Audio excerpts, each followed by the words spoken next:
So, Bismillah ar-Rahman ar-Rahim. Today I'm going to talk about Masonic lodges in the Muslim world. In Pakistan, in Bangladesh, in Turkey, in even Iran, Saudi Arabia, Morocco, Tunisia. I'm going to even show you some of the pictures of them, maybe even give you addresses of some of them.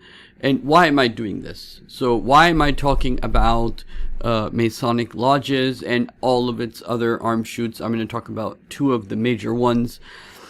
It is because, you see, we need to understand what is happening in the world, in a sense that there is a force of shaitan and the forces of Allah.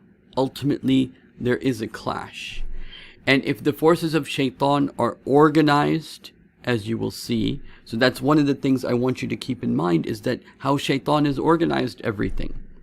And who are the people working for these ideas, and what ideas and what are the tricks of shaitan. So I'm going to talk about some aspects of the Freemason today. Mostly I'm going to talk about the different places and the different times in history that the Masonic lodges have opened up in the Muslim world, what's the history behind it, and kind of like just give you, and I'm going to try to keep this as short as possible, but don't be surprised if your country or, you know, wherever you're from originally is mentioned, okay? So let's start at the very beginning.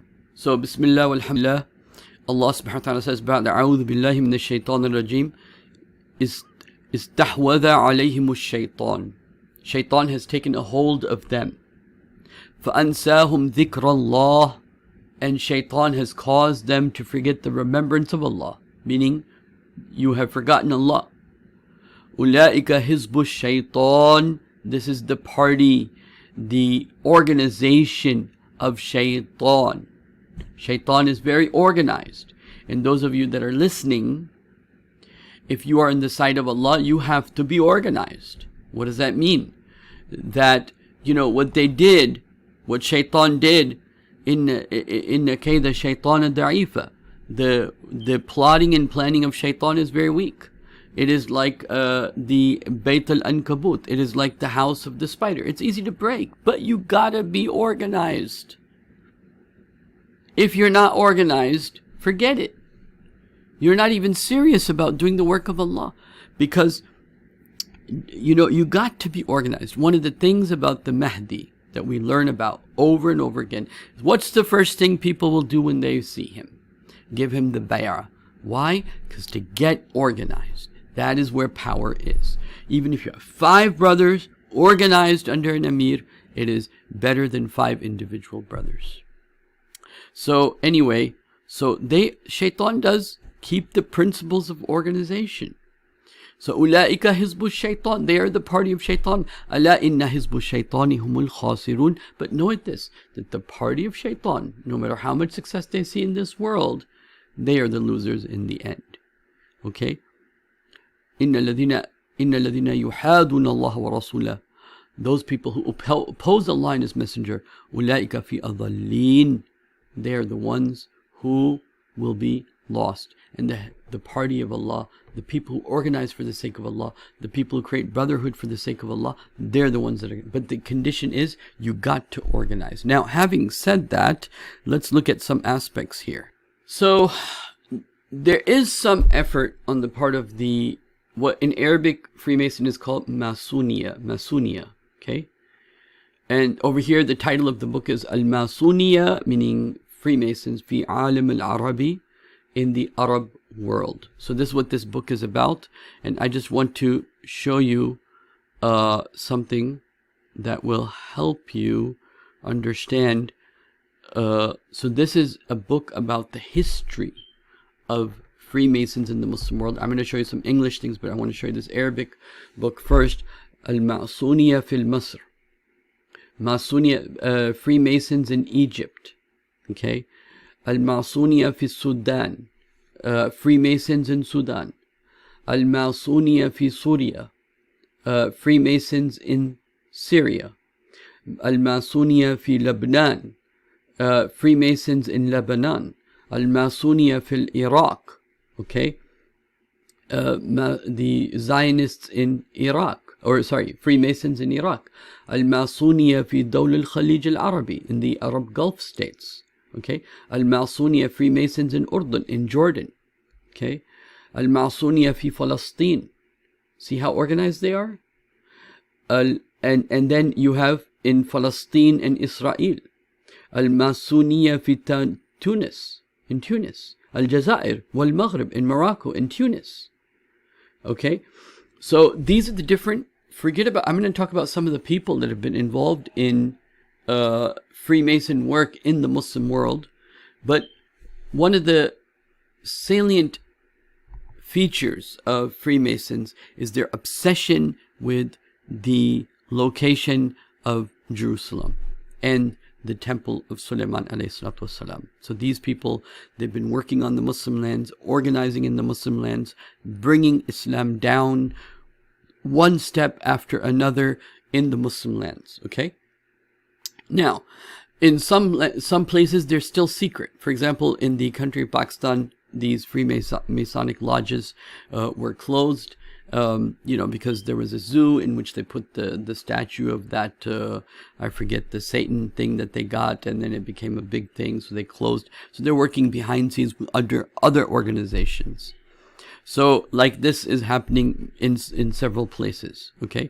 But they have their footprints everywhere. They're organized everywhere.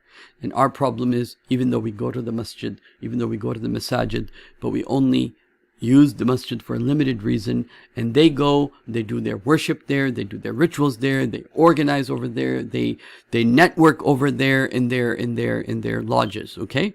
So now, having said that, let's now look at a few other things. So one of the things that they have used over and over again, especially in the Muslim world, is this slogan, and this has been their slogan: Hurriya, freedom; Ikha, brotherhood; Musawa, equality. Right? So this is the kind of like the brainwashing that they start with when it comes to the Muslim world. Places like Egypt and so on and so forth, and Tunis, and so they came with this idea to infiltrate, and this idea of freedom means what? The verse of the Quran that we read, Ansakum dhikrullah, make you forget the remembrance of Allah. The opposite of that is freedom.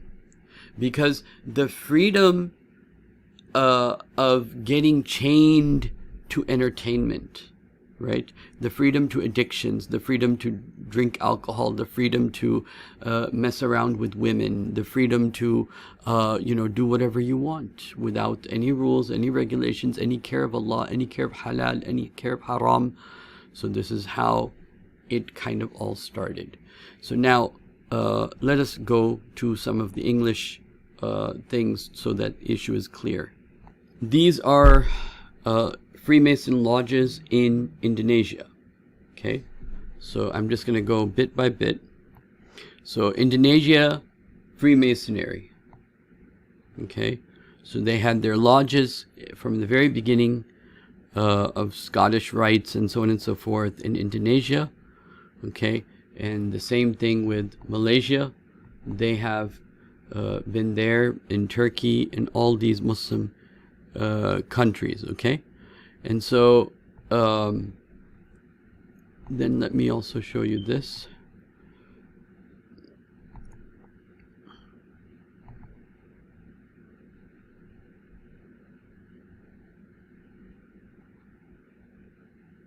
By the way, there is Freemasonry in China, which should be interesting, right?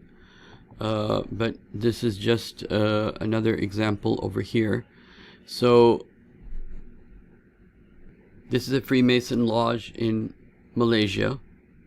Freemasons have a very large history in Turkey from the 18th century. And if you think they're just gone now, that's just not true. They're still there, just working in the background. And so Freemasonry has been there. That's how the Ottoman Empire partly fell, is that the Young Turks movement was basically a movement that was led by the Freemasons. And so the Ottoman Empire, the Muslim Empire, fell because of the Freemasons. Here's a picture of a Mason lodge in Istanbul, okay? Introduction is a whole academic article written in the Middle Eastern Studies Journal, an introduction to the history of Freemasonry in Iran. So Iran has still influences and is still being influenced by Freemasons. This should be interesting for some of you to consider. This is Freemasonry Military Lodge, okay, maintaining the tradition, honor, and brotherhood in Afghanistan. In fact, they've had Freemason meetings at the Afghanistan airport, which now Turkey is guarding, for your information, in Afghanistan. So the current Masonic meeting at Kandahar airfield, Afghanistan. And this is the airfield that Turkey is supposed to guard, and Taliban is telling them to leave. Okay. And then you have, of course, the Freemason lodges in Bangladesh. Okay. You have, the Freemason lodges in Bangladesh. In fact, one brother, he writes this note, finally found roots of Freemasonry in Bangladesh a few months ago. I made a post here about how I much admired this subreddit, the Freemasonry as a whole, while lamenting about the fact that there's no lodges where I live, Bangladesh. So this brother, he wants to be part of the Freemasons. Few brothers have tried to dig stuff up about the history of Freemasonry here, meaning Bangladesh, but nothing concrete was found. Okay, and so anyway, so this is it. So there are Freemason lodges that have existed in Bangladesh in the past. And so these are some of the organizations that the Freemasons work under. So you have, for example, the Lions Club. Okay, so if they don't go as Freemasons, they'll go as the Lions Club. If they don't go as the Lions Club, they'll go as the Rotary Club. Okay, and it's all about, helping people with polio and vaccine, and same thing here, our global causes for diabetes and vision and hunger. See, this is how Shaitan does it, right? Shaitan has a very, very seductive, a very, you can say, powerful argument, in a sense, that, we're doing this service for your country, third world countries. We're bringing people water. We're bringing people good things. We're bringing them nutrition. They are a people of action, as you can see here. But this is the Rotary Club, which is supported by and funded by the Freemasons. Okay. Moving on. You have, you have, for example, the Freemason. You have the Freemason lodges in Saudi Arabia. You have over here, you'll see Freemasons in Egypt, right? Freemason lodges in Egypt. As far as Pakistan is concerned, you can even go to the address, right, in Karachi on civil lines. It seems like there's one over there on Deen Muhammad Wafal Road. There's a Freemason lodge right there in Pakistan. I believe most of them have now been closed, so they're working under different other organizations. So I want to go over this paper. It's called Freemasonry in Israel, Lebanon, Syria, and Jordan. Okay. So this paper is about Israel, Lebanon, Syria, and Jordan and their Masonic histories. This is a turbulent and unsettled area of the Middle East, but an ironic center for some of the world's oldest religions. Okay. And then let's go to Israel. The state of Israel declared independence on May 14th, 1948, after almost 2 millennia of Jewish dispersal and persecution around the Mediterranean and elsewhere, which is a lie, because they were just fine in the Muslim lands. It was in Europe that they were being persecuted. From the late 19th century, the Zionist movement worked towards the goal of re-establishing or recreating a homeland for the Jewish people. Israeli independence has been marked by massive immigration of Jews, by conflict with Palestinians and wars with the neighboring Arab states. Since 1970, the United States has been the principal ally of Israel. In 1979, an uneasy peace was established with Egypt. In 1994, with Jordan. About 42% of the world's Jews live in Israel today. Okay, so Freemasonry in Israel, the first lodge in the Holy Land was the Royal Suleiman Mother Lodge number 293 under the Grand Lodge of Canada in Ontario, whose first meeting was held in King Solomon's quarries of Jerusalem in 1873. Earlier, an occasional assembly of Masons performed a secret monitor ceremony in the same location in 1868. The next lodge to be formed in Israel was officially established in Jaffa, which is a city in Israel. Around 1890, a group of Arab and Jewish brethren, meaning Muslim and Jewish brethren, they become brothers, okay, petitioned the Misraim Rite, okay, based in Paris but active in Egypt, and founded the lodge, the Port of King Solomon's Temple, working in French.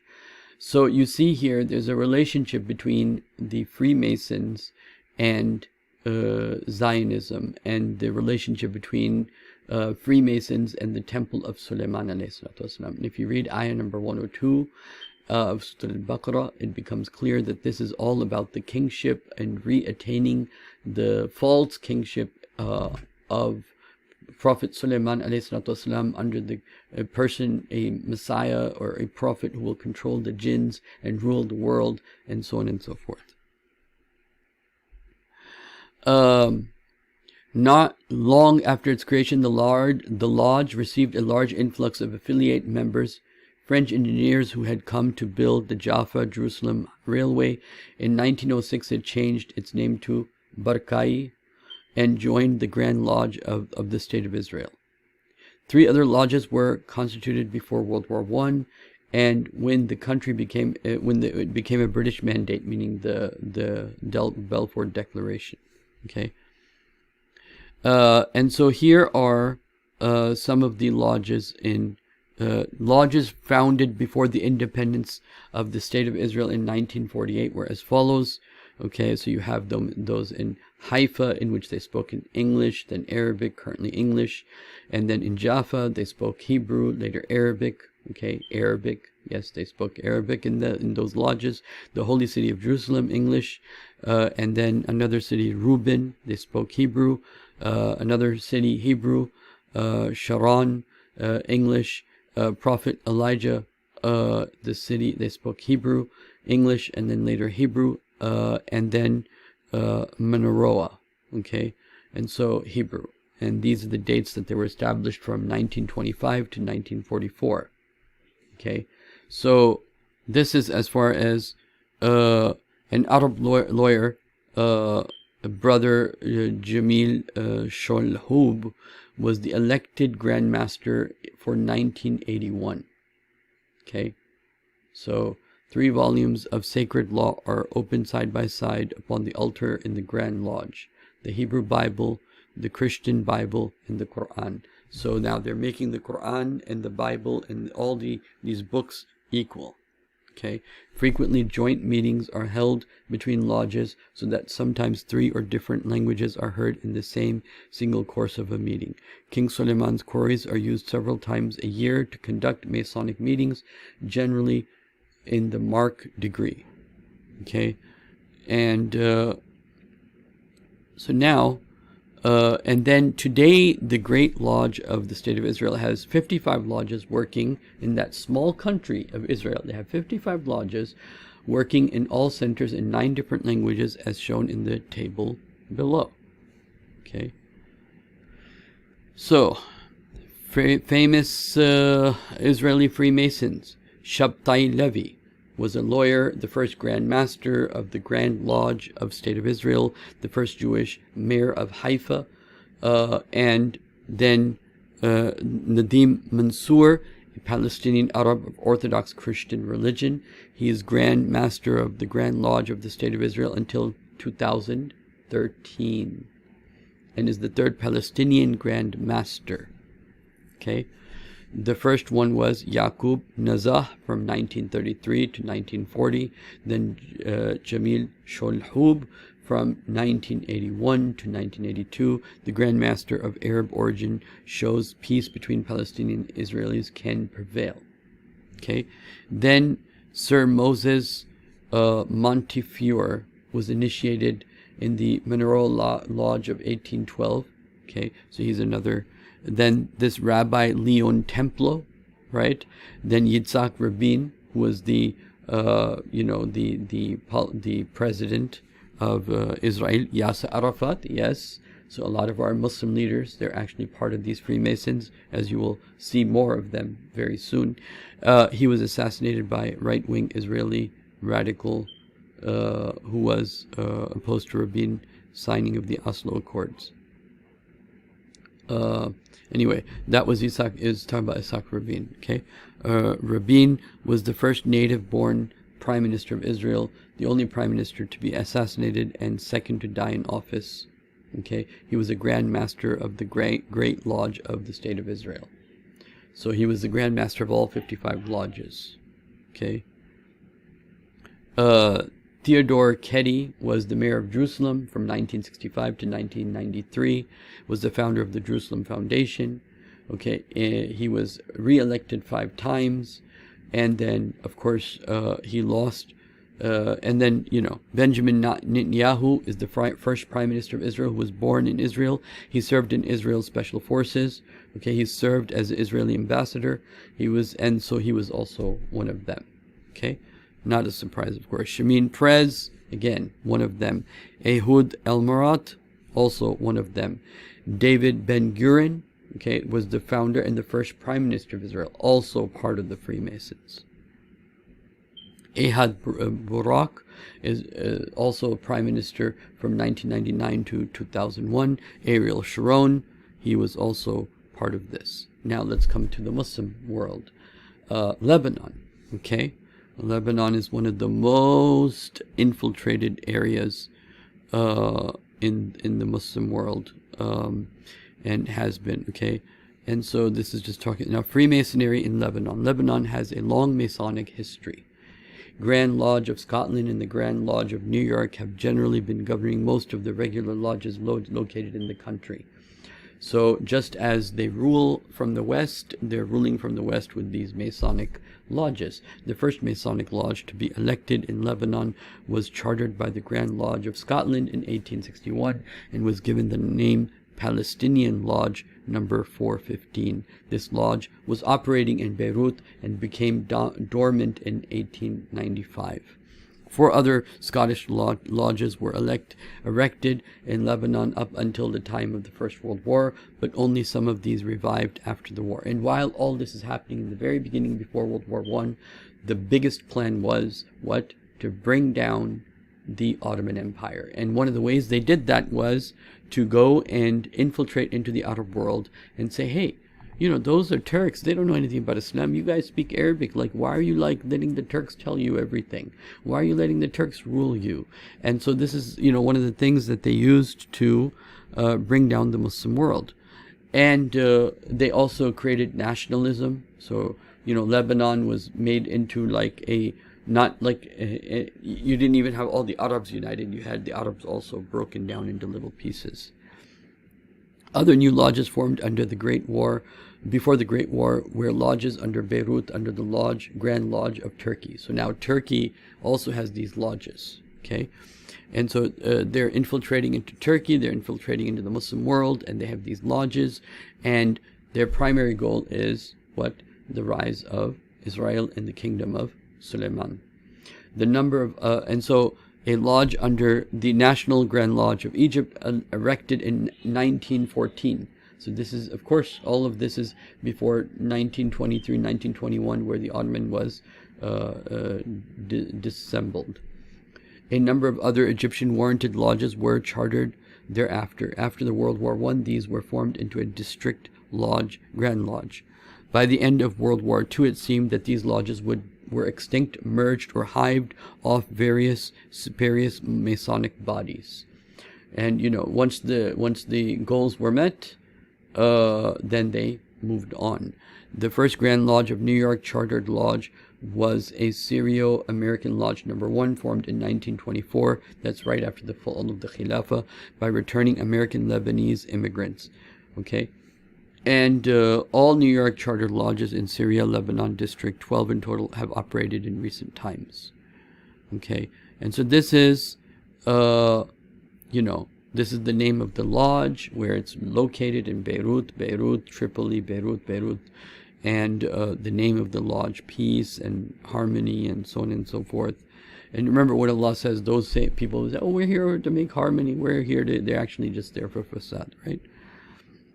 And so these are, again, different lodges that they're talking about. Lodge King Suleiman number 2, Lodge Wisdom number 3. Again, that's idea of wisdom is attached to Suleiman. Famous Lebanese Freemasons was so Charles Debus was a Greek Orthodox Lebanese political figure. He was the first president of Lebanon and served from September 1 to 1926 till January 2nd of 1934 under the French mandate. He also served as a speaker of the Lebanese parliament from January 30 to October 31st, 1934. Okay, and then Camille Namir Shamoun from 1900 to I think the numbers are a little bit off, was the president of Lebanon from 1952 to 1958, and one of the country's main Christian leaders during most of the Lebanese Civil War. Okay, so he was also part of the Grand Lodges and the Freemasons. Then you have this Bachir Gamayel, was a Lebanese politician, militia commander, president-elect. He was a senior member of the Phalange Party and commander of the Lebanese forces militia. So this shows you that the Muslim militaries, they're big on these lodges also, by the way. Then you have Riyad as-Sul, who was the first prime minister of Lebanon after the country's independence. Okay, and then you have all these politicians. Amir Majid Tawfiq Arsalan was a Lebanese Druze leader and head of one of the two traditional federal Druze ruling families. Okay, you have Khalil Gibran, this person who claimed to be a prophet, by the way, born in the town of such and such, and he was part of this Freemasons and came out with claiming himself to be the prophet. An early example of inspirational fictional includes a series of philosophical essays written in poetic English prose. Okay, then you have George Aden, who was a prolific Lebanese novelist, editor, highly intelligent people, just working on the wrong side, right? You have Anton Said, Lebanese Syrian philosopher. He taught at the American University of Beirut. The same year he founded the Syrian Social Nationalist Party to oppose the French division of the region and push for unity, etc., etc. Charles Habib Malik was a Lebanese philosopher and diplomat. Malik represented Lebanon at the San Francisco conference in which the United Nations was founded. Okay. Others, and then it mentions others, Khalil Mutran, Ibrahim Yaziji, Makhil Naima, Sami Suhul, Adal Assyrian. Okay, so these are different other politicians. Syria. Okay, Syria is what? Syria is the land that the Prophet is blessed, and it is the land that, would also, where a lot of this, the rise of Islam would happen. So let's see what we have in Syria. I'll try to make it a little bit faster. Freemasonry in Syria. So you have the British Council to the Ottoman Empire. Sir Alexander Drummond opened a lodge in El Pelo, now modern-day Syria, on February 3rd, 1748. But it would appear to have been short-lived. It has been claimed that Drummond was appointed district grand master for the Orient, for all of Orient, all of the East in 1747. There are also claims that a Syrian prince who was initiated in Egypt introduced Freemasonry into Syria in the 1860s, but evidence appears scant. Grand Orients of Italy and French established lodges in Damascus, Syria, then part of the Turkish Empire in 1860s, but details of both are sparse. The French Lodge de Liban in particular seems to have involved itself in political activities. All of them were in cultural and political activities. Okay. Again, what were they saying? We're all equal. All humanity is equal. Musawa, ikhuwa, like brotherhood, hurriya, freedom. Under these great titles, they came. Okay, and then they rose ideals of nationalism, dividing the Muslim world. The Italian and the French lodges appear to have expired by the turn of the century, although there are also suggestions that the Egyptian and the Turkish chartered lodges were working in Damascus by that time. There is evidence of a lodge being formed in Damascus under the National Grand Lodge of Egypt in late 1936. This lodge appears to have promptly split itself into three, whereupon they formed the Grand Lodge of Syria. Okay. Under Egyptian patronage, although it may have only been a district Grand Lodge under Egypt. These indigenous lodges seem to have remained active. Okay, so this is just the story of the Freemasons there, and then the Scottish Chartered Lodge Light in Damascus, number 1058 in 909. The Grand Lodge of New York had Ibrahim al-Khalil Lodge number 4 formed in 1924. This is right when the Khilafah fell, at the same location under the district of Syria, Lebanon. Jesuits, remember Jesuit Christians that Dr. Omar Zaid talks about, who were among those vehement opponents, issued a religious newspaper, the Herald, for the specific purpose of vilifying Freemasonry and to attack all creeds and beliefs with the exception of Catholicism. Okay, Catholicism was okay with Freemasons, just so you know. So, they were playing some game because Jesuits are under the Catholicists. So Catholics were okay with Freemasons, but Jesuits that were under the Catholics were not okay with it. I don't know what's up with that. In spite of all this, several other lodges were established in Damascus, Homs, El Pelo, Alexandria, etc., etc. The first lodge in Damascus was established as a result of the efforts of Prince Abdul Qadir Jazari, the Algerian patriot who found, again, nationalism, who found refuge in the east after leading a revolt against the French in his country. The lodge was under the auspicious, and remember, this is again, they create the problem, they create the solution. They're all pawns of the same game. Okay, they just wait for the instructions of what Shaitan wants to do next.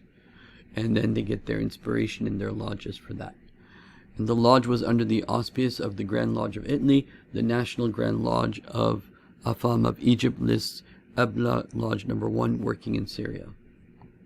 Some famous Syrian Freemasons, Abdul Qadir bin Muhyiddin, was an Algerian Islamic scholar, Sufi, political and military leader who led a struggle against the French invasion in the mid-19th century, for which he is seen by some Algerians as a national hero.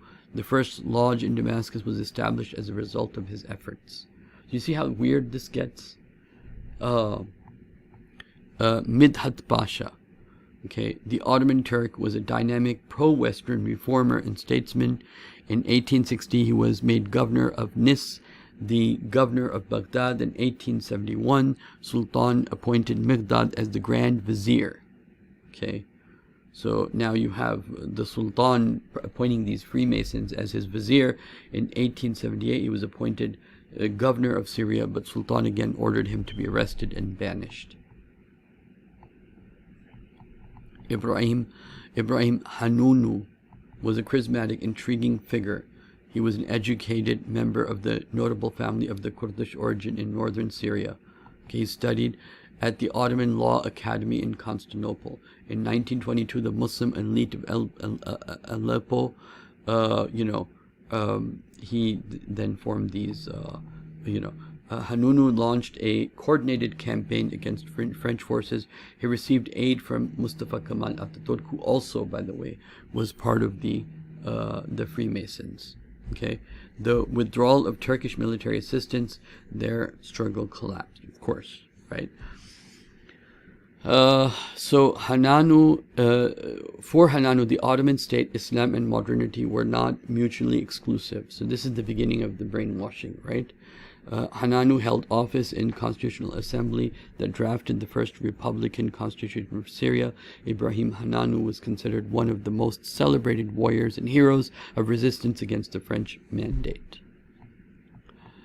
Ata Bey Ayyubi was an Ottoman official at the time, interior minister, minister of justice, minister of foreign affairs, and prime minister. He established contacts with nationalist leaders, smuggled weapons and money to the leaders of the Syrian revolt on the west coast, and Ibrahim Hanunu, leader of the revolt of El Pelo.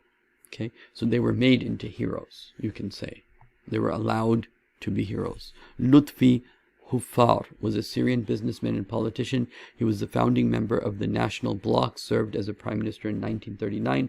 Hufar helped found the People's Party, which was the first political party in Syria under the French mandate. The party advocated the unity of Greater Syria. When you have evil organizations doing good, it is to fool the good people that maybe these people are actually good. He served as a minister of public works and economy, and later as a finance minister. Al-Hafar helped draft the Syrians' first republican constitution. And so you have Hafar, you have Haqiqi Azam, a Syrian politician, and we'll go into details about him.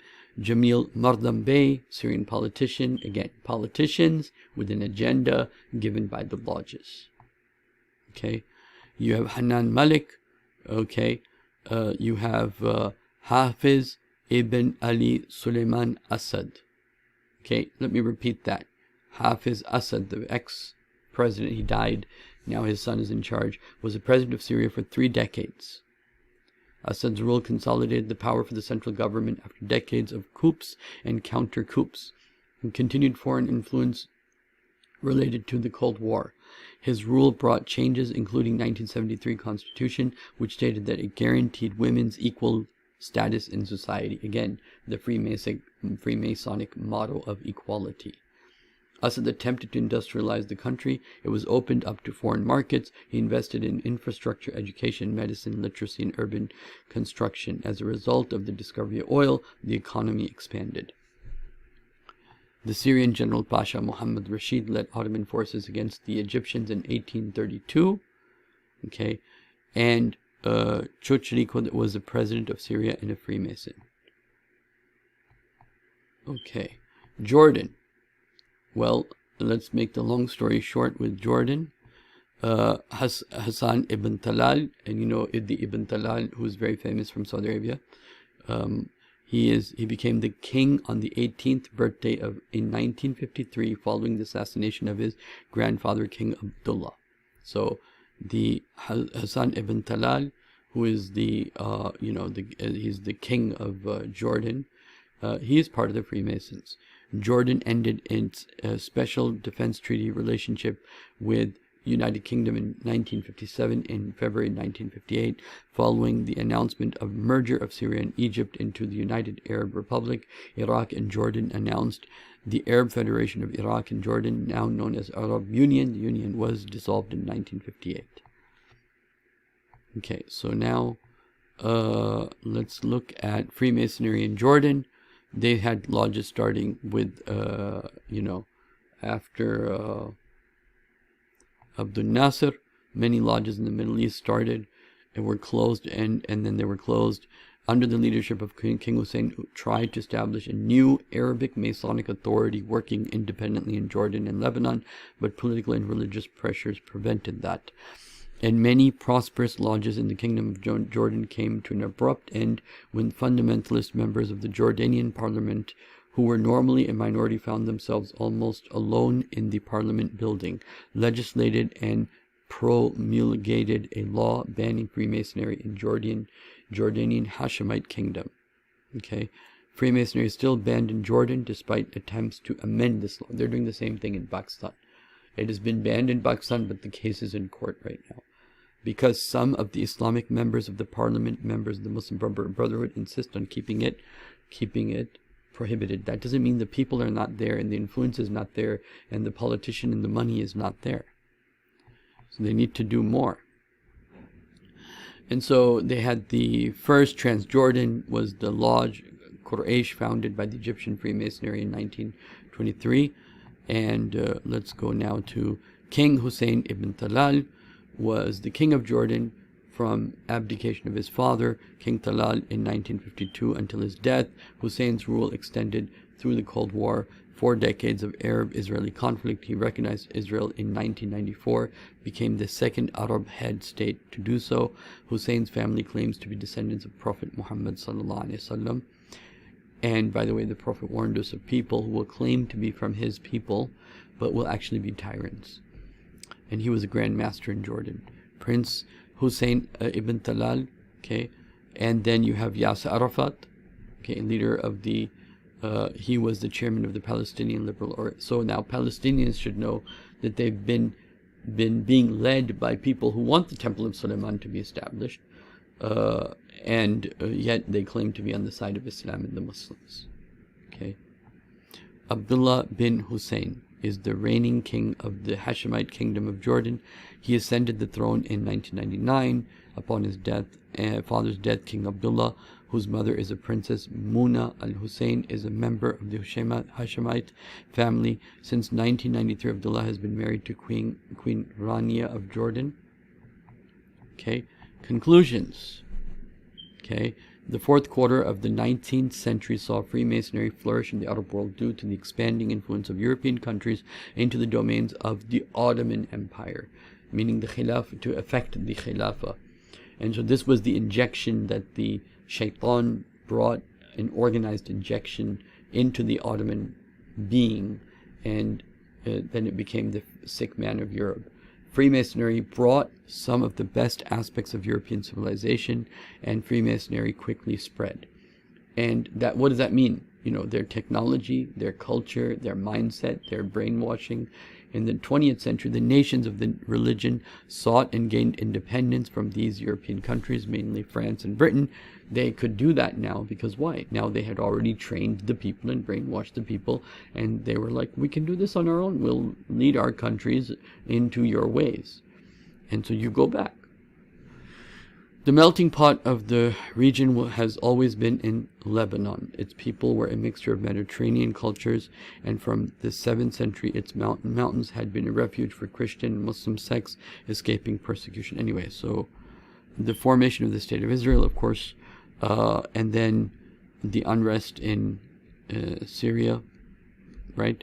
So this is what it is. This is some of the history of the Freemasons. Another thing I want to talk about that's very, very important is that sometimes, you know, the truth is hidden, okay? What I mean by that is that they show the false truth to hide the true truth and to confuse people. So here's an article about Islam and Freemasonry in the 20th century. What I want to show you is that the good aspects of Tasawwuf and Sufism that has existed part of Islamic history from very beginning, okay, from the very, very beginning. But then the West used the Islamic, you can say, Sufi masters or pseudo-Sufi masters, right, for their purposes, for their own purposes. And one of the things that they promoted, one of the things that Freemasons promoted, and the Islam that suited the Freemasons was a type of Sufism that made you a good person, but was not interested in the issues of justice, and was not interested in issues of absolutism. So a universal spirituality, okay? And so, you know, so some of these figures in their writings or lives would provide testimony of their direct experience of Sufism or Freemasonry or both. Meaning Muslim authors, Muslim people who wanted Islam, so they went for the esoteric version of Islam, which is to meditate and, you know, be a good person and accept what other civilizations on top of you, and don't protest and don't worry about injustices, just be good yourself, kind of like this type of attitude. So there are many people that you know, kind of like imbibe that type of thinking. But I want to pay attention to one specific person, so you kind of like get an idea of this person. So many of these people, they came with a kind of tasawwuf. So for example, Sayyid Ibrahim Hashmi, known as Idris Shah, from 1924 to 1966, considered one of the most influential exponents of Western Neo-Sufism. And this is why they teach Sufism in Western universities, because because in these lodges, this is the type of version, or rather I should correct myself, not actual tasawwuf, of Mujaddid al-Afsani or Imam Ghazali or Imam Baghdadi or Imam Junaid, or none of, it's not that. It's a different watered down version of Rumi specifically. So Sayyid Ibrahim, so religion can become whatever you want it to become. Let's do good to the poor. Let's pray when we feel like it. We don't have to pray if we don't feel like it. It really just matters as long as we're nice, right? As long as we're nice, we're good.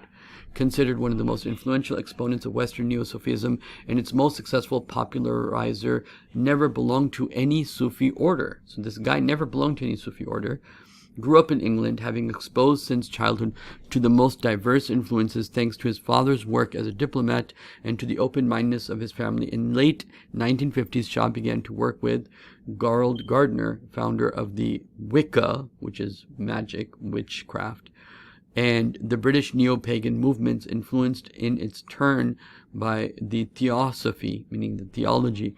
And already back then, he began popularizing Sufism after having come into contact with a group of inspired by the teachings of other influential philosophers and mystics of the time. And he goes on. And so they chose, and they have chosen, and they still choose this kind of like type of version of Sufism that's the wrong version of Sufism. And so they've created this wrong version of Sufism so that you're tricked and not to be involved in the real type of Sufism that has to do with purification of the soul, that does care about justice and establishing justice and about establishing the Khilafah and so on and so forth. And so you know, by Sufism for Western esoteric experiences, the Knight Templars, the Saint Francis of Assisi, etc., all supposedly derived directly from Sufi orders. Okay, so this is the type of, you have to be careful about what type of Sufi orders you're going to be part of, if you're going to be part of that, and that you have to be aware that there is a very big scheme to make sure Muslims are not purifying their hearts, and if they are, they're doing it the wrong way.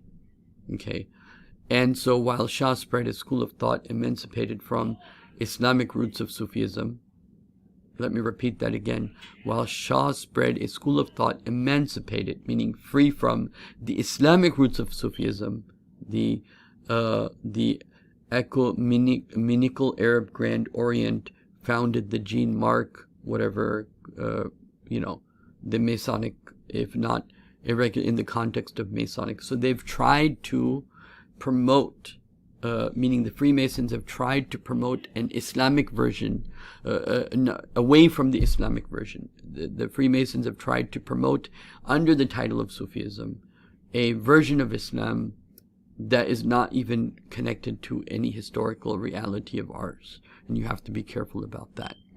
Okay, and so of course, it's very important for Muslims to be involved in purification of the soul. There's absolutely no question about that. But not this version that they've been promoting in the Rand report and also here, as you can see. So I'll end here for now, I think. Here's another essay on Freemasonry in the Ottoman Palestine. Here's another one generally about Freemasonry in Asia, you can see. And then, of course, this is about people who wanted to join the Freemasons, and they're like, oh, Muslims are giving us a bad name. It's sad when we, as Freemasons, are targeted for doing no wrong. So they have these feelings, I guess, amongst themselves. this is a little bit of, again, part of the history that we were just talking about. Freemasonry allowed in Islamic countries, and then it goes over the history of the Freemasons in the Muslim world, and how modern lodges operate in Islamic countries, right? Turkey and Morocco have established grand lodges. Morocco has 4 grand lodges, right? And so on and so forth. And so Masonic lodges face attacks from Islamic groups. So this is, again, part of that anti-Islamic. Over here's another article about, most Masons are aware that although perhaps only vaguely, the Islamic countries in general and the religion of Islam in particular have a problem with Freemasonry, right? And then he writes an article, an overview of what has happened with Freemasonry, with Islam and Freemasonries, and whatever they have to say about that. I'm not interested right now about talking about it. But the point is that they're organized, and because they're organized, they're able to do things. We need to get organized. Muslims need to get organized. Organization is the only way forward. And the only way forward is to have a jama'ah and to get ready for hijrah, as I've been talking about. And this was just to show you, those of us that are weaker in faith, that look, there is a grand scheme. It's not just Islamophobia in the media. There's just a very vicious attack on Islam and Muslims that's been happening for a very, very, very long time. And so we have to be aware of this. And inshallah ta'ala, you have to then think about, okay, these people have given their lives to this for centuries, 2-3 centuries. What are you willing to do for Islam? What are you willing to do for Islam? What are you willing to commit to? Can you learn the Arabic language? Can you be part of a jama'ah? Can you get ready for hijrah? Can you read the Quran every day?